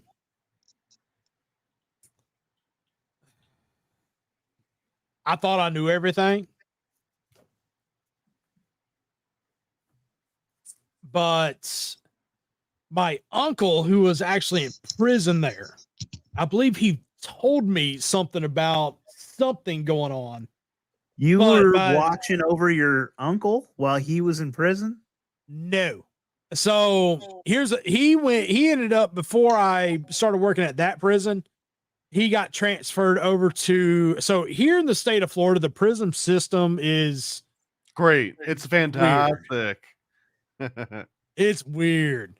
Let's put it this way. The prison system here in the state of Florida, it's, so the institutions I worked at, they didn't have air conditioning, but he ended up, yeah. that tells you about the prison system here in Florida. You don't need if lube. you go to a state-run prison, odds are they ain't got air conditioning at all. They got exhaust fans, but AC, nah, don't work. You've just convinced me to like never even speed again in this state. Well, you know the old saying for state of Florida, right? Like this is if somebody is an outsider coming to Florida, I want you to remember this saying. Come to Florida on visitation. Leave on probation. I have heard that, yeah. Come back for a violation, and then you stay for the duration. That holds true here in the state of Florida. I'm not big into like ghosts and curses and like I love it. I love all the concepts and talking about it. But there is something, specifically when I start going more towards South Florida, I get this horrible feeling in the pit of my stomach that I'm not going to make it back out. And it's not because of the cryptid. I just feel like I'm going to get pulled over and someone's going to have a bad attitude and I'm not going to be able to leave, Fort Myers or something. This probably links back to Nate's Fort theory. Myers as much as Miami. Well, I just don't go to Miami. I mean, I just... Yeah. I got no look at me. I got no Fort business. Myers, you be all right. Yeah, Fort Thomas, Myers do you be think I got buddies that work in Tampa. So, like, yeah. Now, Like, Thomas, one of my would you old say- classmates works in Tampa.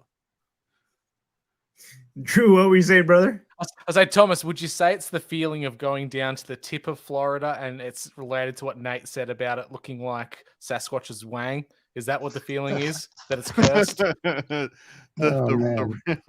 Honestly, once you there's like a threshold, right? Like once you get to this like South Florida, it starts becoming more like New York. And then it just gets crazy. Once you get into the Keys, it's just like there's no rules anymore. And everyone just day drinks, and it's kind of nice. It's kind of delightful once you get past that threshold. But there's a really scary. It's basically like a stretch of Alligator Alley where it's just straight, and people pass out on the road because it's so boring, and it's so weird, bro. It's like you're going through a completely different realm that you enter on the other side of it, but in both ways. Isn't Florida like the elephant graveyard of America anyway? All the old people go there to die from like LA and New York, and the carnies. Yeah. That's like the pop lore of Florida. It's the seniors and then the Everglades and then Miami. Man, it's crazy out there. Mama, That's all I hear. prison is in San Francisco. It's off the coast of San Francisco on an island. But there is a bunch of prisons down in South Florida. But yeah. Coral Castle. That's probably the coolest thing in South Florida would be Coral Castle. Nate, I was kind of wondering, what was it like growing up in Humboldt County? Like, were you near the whole like Murder Mountain area, like the whole danger zone? That was about 30, 40 minutes from me south. Yeah, I mean, Eureka. So Eureka is where I grew up, which is like the city. So there's like 30,000 people. So that's the big city inside of Humboldt County. Yeah. So it's a little area. I think it's much bigger now since I left, but growing up, it was pretty small. It was gnarly, dude. It's not a great place. It's pretty.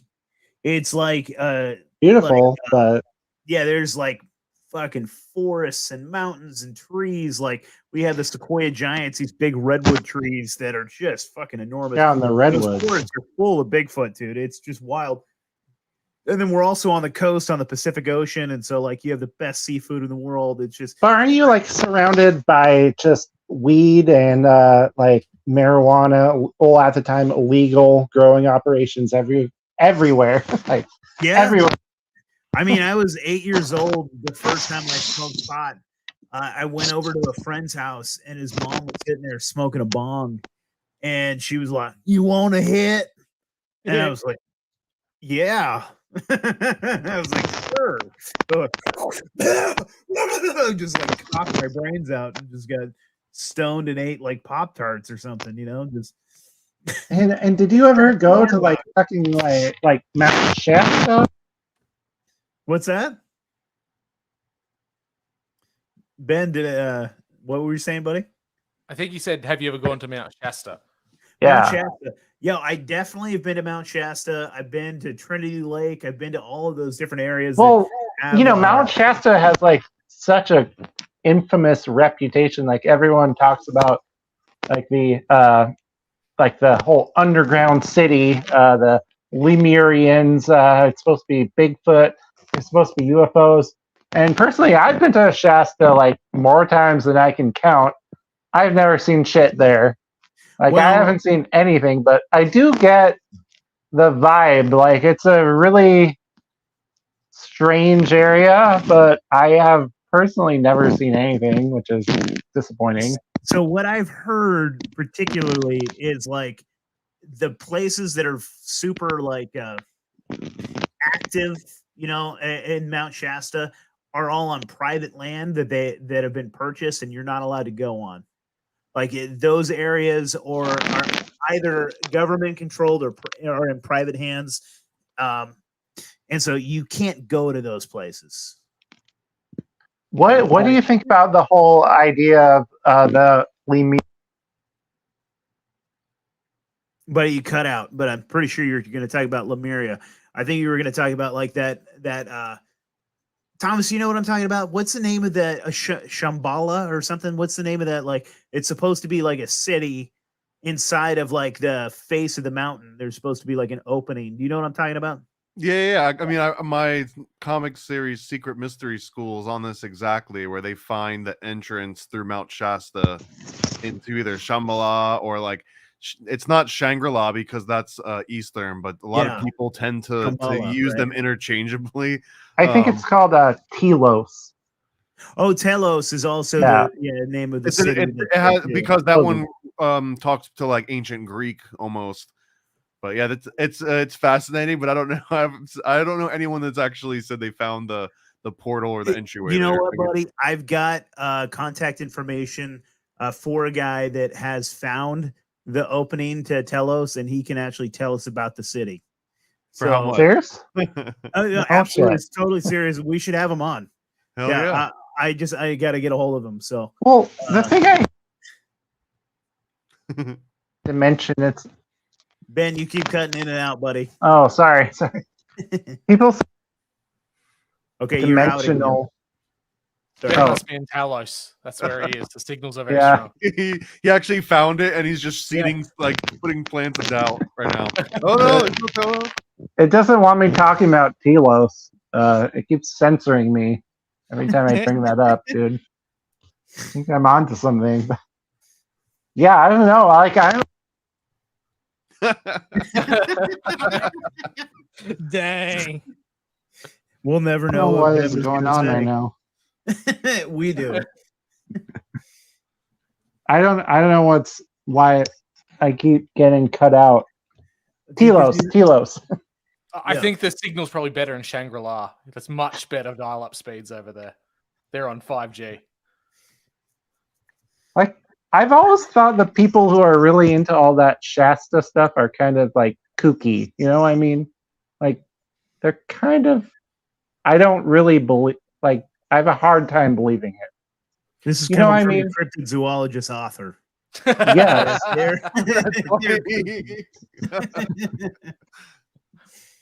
I mean, there was like a New Age movement that made Mount Shasta really popular for a while. I can't remember the exact name of it, but there was like a guy that would go out there and meditate and claim that there was portals and the concept of ascended masters, that if you become enlightened, you join these like ascended masters and sort of, you know, like perpetual like the ether. You like get to come down and help people out that are also going to be ascended masters, and they kind of like chill out in the sky out there.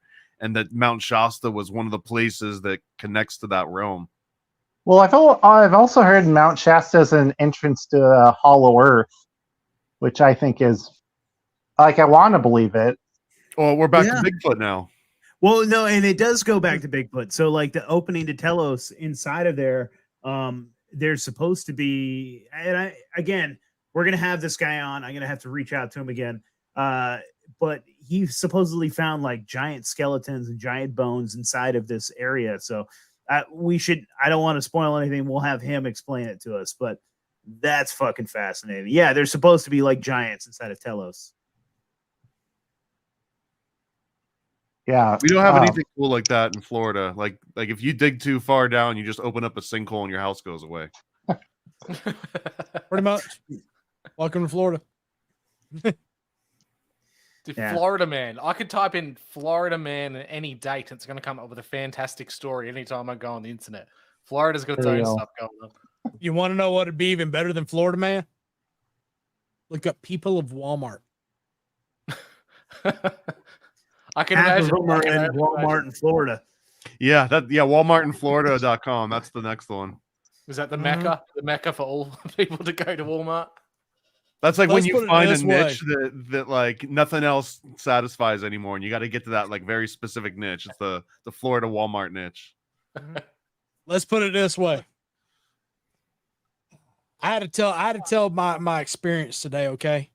Y'all, I did not know that there was a thing as a an emotional support parrot. Emotional support parrot. Parrot? Why not? I mean, honestly, parrots live as long as a human does, and they can talk back to you, right? They're fairly intelligent. They're more intelligent than a dog. They eat crackers. You know, you got common foods there. Yeah, you can Yeah. share. Imagine you can share a meal. this. Imagine this. Hearing a lady, or no, you hear the parrot go, "Get your hands off me, lady."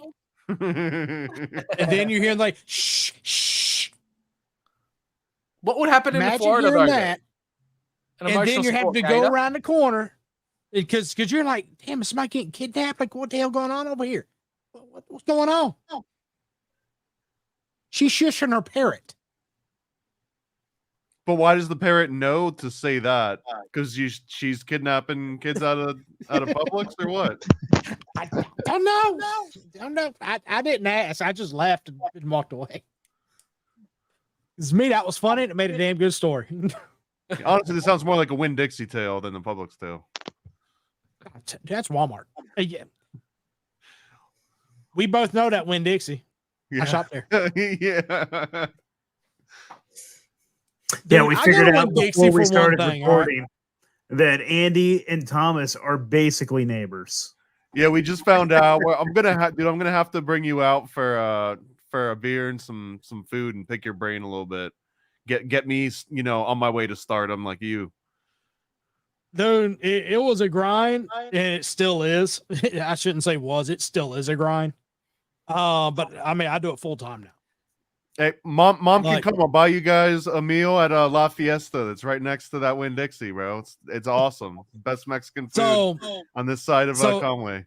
I'm not a huge fan about the La Fiesta. I like El Patro right down the road. Okay, no, I know. I know It it's called used to- El Potro. I call it El Patro just because. Before that, it was a Peruvian place that sucked. Well, before that, it was what, Cork and Fork or something, or Fork and Cork or some weird shit. We've been getting gentrified out here. Eh. Well, I will say that place only have like we ate there like a couple of times, but that's only because they had fried green maters. That was it. This is the most inside baseball you can possibly like. We are not even regional. We're down to like the street in a restaurant. I might not need to cool, walk man. into It's your crazy. room, Like, mate. You I gotta bet walk you past if the I like background. yelled really loud right now, you could probably hear it if I went outside. Pretty much. Pretty much. You're literally right down the road from my house. I don't need my neighbors to call me in anymore, so I'm not going to do that. But we'll try that out sometime. Get one of those But, flashlights and like shine it. And laser Dude, if you had pointers, a you guys will spotlight, find I'm not it. allowed to use laser pointers either. It's a long story. Yeah. Florida stuff. But I will say there's one place. If you like fried green maters, there's one place I would highly recommend. Please tell me you have went to the Hangry Bison right there in Winter Park, right next to that AMC theater or Regal or whatever it is. The Laughing Bison? No, it's called the Hangry Bison. No, I haven't. Angry Bison. It's right. Oh, it's right there next to the Cheesecake Factory. Yeah, the Cheesecake Factory and Ruth Chris and all that stuff. Dude, I was really surprised this past summer. I took my wife because somebody got us fucking gift certificate to the Cheesecake Factory. I'd normally never fucking go to a place like that because I am a chef. And I wouldn't go to a place. It's like, I want somebody that's actually going to make my shit from scratch. You know what I mean? Some real fucking food, or I'll make my fucking food. That sort of thing. But we had a gift certificate, so we went to fucking Cheesecake Factory. I was actually surprised their food was actually phenomenal. First of all, the food was fucking good. Well, I think we got a steak and we got some carbonara. The carbonara was fucking killer. But all the fucking the Freemason and Illuminati symbolism, like all throughout the artwork, all over the fucking building and inside of the place. Cheesecake Factory, bro. What the hell? Go get yourself a slice of fucking Nutella cheesecake because it's killer. Go sit down in there and just check out the spot and look at all of the crazy Freemasonry and Illuminati symbolism inside of your Cheesecake Factory. It blew my mind. Thomas will know what the symbols mean, though, and won't want to eat there again. Yeah, I'm not allowed to actually disclose anything about the Cheesecake Factory. I'm bound by death oaths. Oh, you're a Mason? By cream. Yeah, I think this is year 20. Andy, are you also a brother? No. Okay. Not a fellow no, traveler? I got several friends that are, though. Anyway. I got several friends that are Masons. Lodge 239 is right. This is also right. It's actually a little bit south of here. Is it the one? It's right next to the Scottish Rite. There's a Scottish Rite, and then there's the Freemason Temple right next to it. Howell Branch Road. Howell Branch. Oh, okay. So you're at that one. I was referring to the one that's like literally almost. There's one right down the street house. too. That the parking sucks, bro. That's all I gotta say. The parking sucks. It's on a one way. But yeah. I mean, no. So the one so there is a lodge right down the road from my house. It's right there. It's right there. That 4-way stop sign. Everybody gets in a crash in. Oh, I think we're talking about it. Yeah, everybody always gets in a crash right there at that 4-way stop sign. It just people here in Florida have no idea how to do 4-way stop signs. I don't get it. It should be common sense, but you just don't leave the house. You don't have to worry about it. I mean, let's put it this way. I bought my truck brand new and it's got 51,000 miles on it. I bought it brand new in 19. Dude, Nate, I just learned the other weekend that we have this building that used to be old Oddfellows Lodge here in Oregon City, where I live. Oregon City is the oldest city in all of Oregon, right? Like the oldest, like Westerner city or whatever, because it's the end of the Oregon Trail. Cities, yep. We have the oldest Masonic lodge. I've been in there. I don't think the Masons really do anything, but we also got an Oddfellows Lodge, which is now a really, really fucking cool, like speakeasy bar type thing. And it's like in the basement of a building. And then like some people are like, oh yeah, by the way, this is Oddfellows. And I was like, okay, well, this place must be insanely haunted because the Oddfellows were the secret society that used like actual human skeletons in their like initiation rituals, which is weird and creepy. Like, I don't think it's really anything meant to be sinister. I don't completely understand it though, but dude, I don't know. I think it's worth checking out sometime. Yeah, buddy, we should reach out to the owner and see if they'll let us do a little ghost investigation there. I think that'd be definitely cool. You just got to buy one of those $30 cocktails, all those stupid speakeasy. Mm-hmm. Oh, dude, yeah, I spent like cocktail. over $20 on one stupid drink there, so be prepared we for just that. have to do this, and they'll let us down the basement. Well, hell, boys, we're at around 2 hours. Let's give some plugs. Drew, let's start with you, brother. Yeah, Drew, Missing the Point podcast. You can find me on all the usual podcatchers.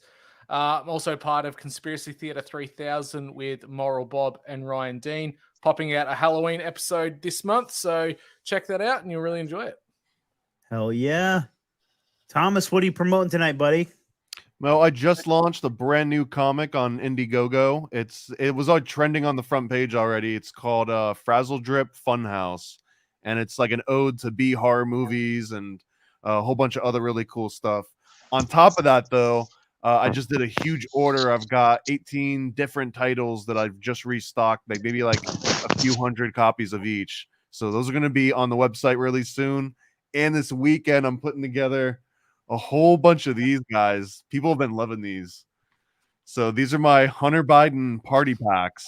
So they're all a little bit different, but they've all got like a little beer, a little dime bag. This one's got a little gun in it. I think some like panties are in that one. This one's got way more beer in it. And I think like some of them got little laptops and stuff. Here's like another really cool one. It's got a cigarette in there. But yeah, this is the Hunter Biden party packs. The little back.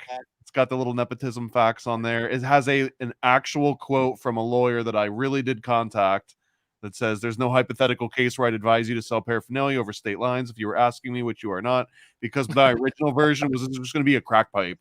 But apparently, even if you call it like a parody and artwork and a joke, you still just sell Parmesan cheese. And, yeah. Well, anyways, I don't want to push it too far. It already seems like it's far enough. So I'll have a few of these. They're all handmade. They're all unique. But yeah, you can find all these on paranoidamerican.com, along with all of my stickers and comic books and everything. And I think we're ready to announce, because the artist is going to start next week, that Nate and I have been working on a Bigfoot pamphlet that covers damn near every version of Bigfoot we've come across, everything that's come up on the show.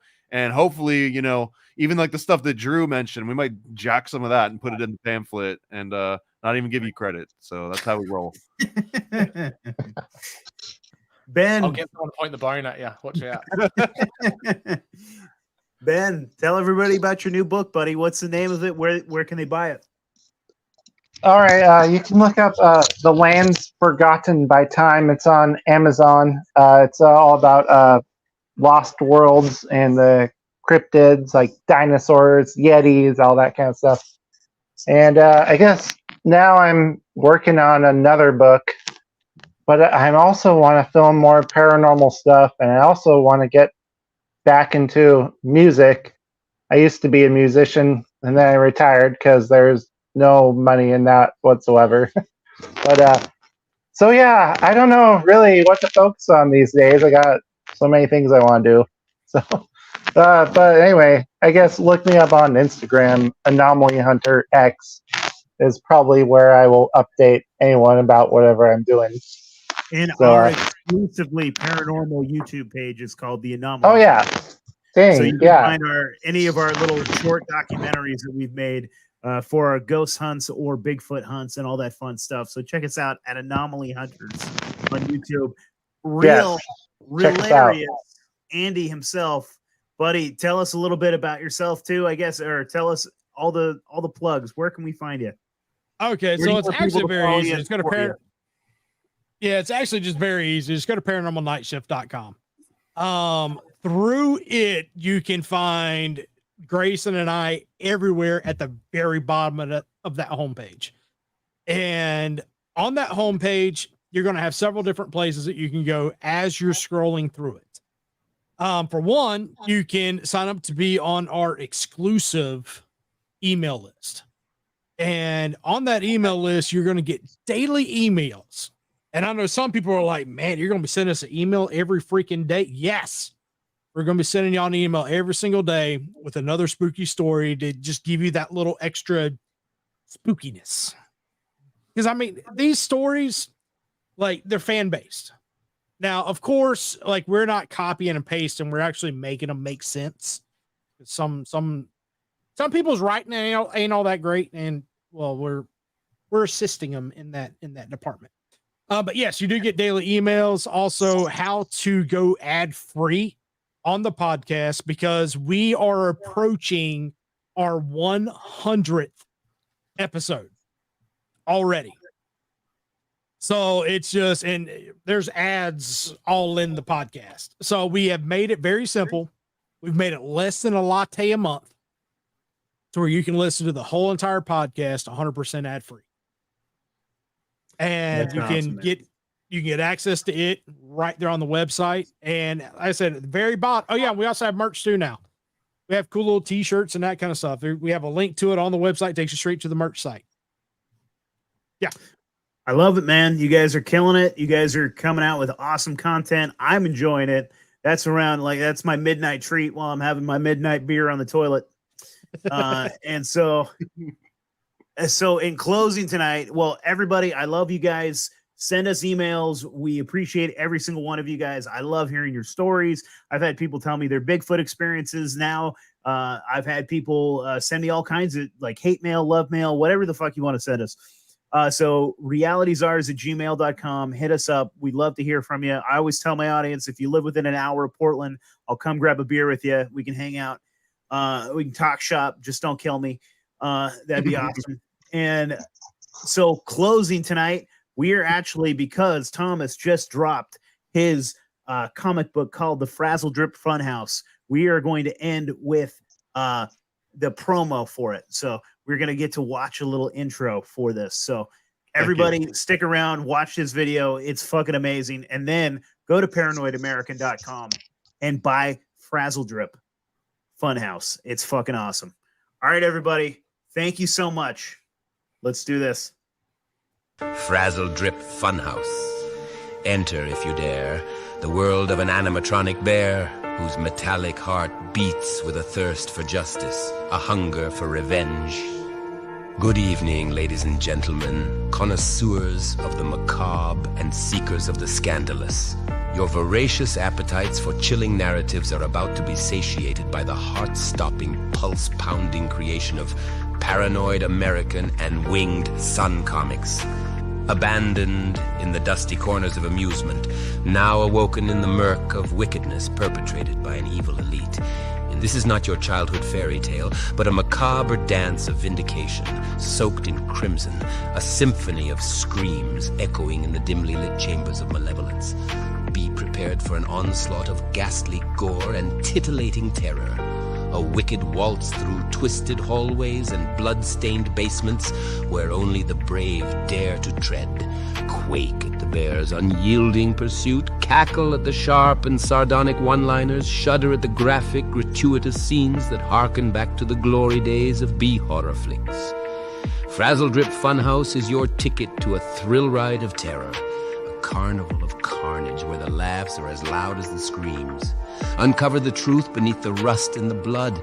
And remember, nothing is as it seems.